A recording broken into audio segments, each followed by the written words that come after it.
Welcome back, YouTube fans, and this is my review of Makise Kurisu from Steins.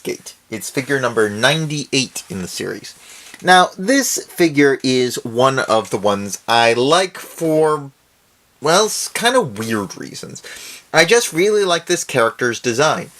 In the series, she's from Steins, which is both a visual novel and an anime. She's a bit of a smart aleck, and also she's kind of jerky when you first meet her, but she is also extremely intelligent. Oops. But the one thing about her is she eventually falls in love with the main character and vice versa, but she is also the subject of a time paradox, as Steins Gate involves time travel. The main character is a bit of a butterfly brain and has delusions of grandeur, but he is a talented inventor. He just seems to invent things that don't work quite the way he intended them to, accidentally creating a time machine, utilizing a microwave and several other things. The device works, but not in the way he intends, at first sending text messages back in time, which is why this thing not only comes with a hand holding a bottle of Dr. Ipper, which is, quite honestly, the oddest accessory I have ever seen with one of my Figmas, but she also comes with a cell phone.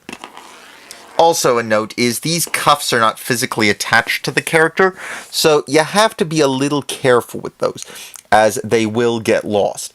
Plus, since these are the older style of Figma hands, they are on pivot joints. They can only go back and forth, and those can cause the cuffs to become disconnected from the shirt sleeve. So you got to be a little careful with them when you're moving them about, as you can see here. But they work perfectly fine. Now, the figure's pretty good, nice posability, though her legs being a little thinner and the coat makes her harder to balance without the stand, so I recommend using the stand for her. The other thing is, her shoulders are not perfectly aligned, so I'm not really a fan of that part, but I do like the character quite a bit. She comes with two additional faces, one winking, one with her mouth open, and one with her usual facial expression. But she also comes with, as I mentioned, the bottle of Dr. Ipper hand, the cell phone hand, and a baton which lights up in the series. It was meant to have some sort of gel inside, but it had hardened, so it looked a lot like blood, which was a solution to a problem that they had in the past. You see, and these are major spoilers, so stop listening if you wish to. She died in the original timeline everything started in, or at least had appeared to. But unfortunately, in order to correct the problem that they had caused with the cell phone messages they had sent into the past, which had inadvertently alerted a powerful corporation to the existence of their time travel machine, and it could solve the problems they were having with their own time travel experiments, the only way to resolve it was to remove every piece of time travel they had produced, thereby eliminating the timeline where the corporation had won. But unfortunately, this had the price of they had to eliminate all of the messages, otherwise they would still be on the right track to figuring this out.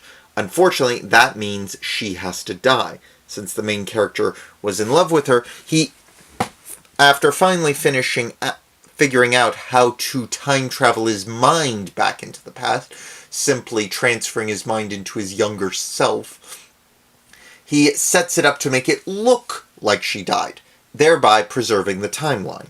It's one of the things in time travel that I've always felt needs to be looked at more closely. Time travel stories have a tendency to make the error of they don't always follow their own rules. I.e., you can change the past, you can't change the past, things are predestination paradoxes, etc.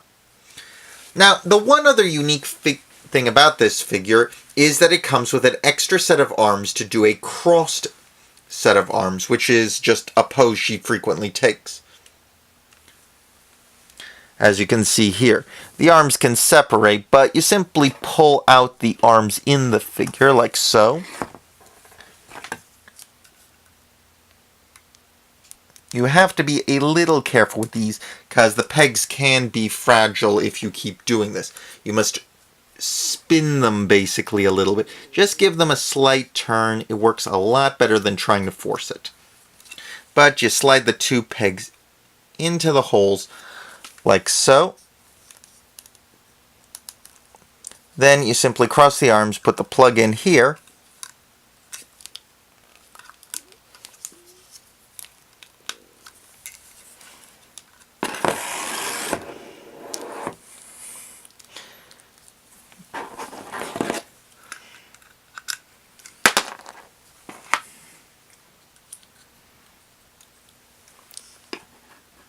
and bam, arms crossed.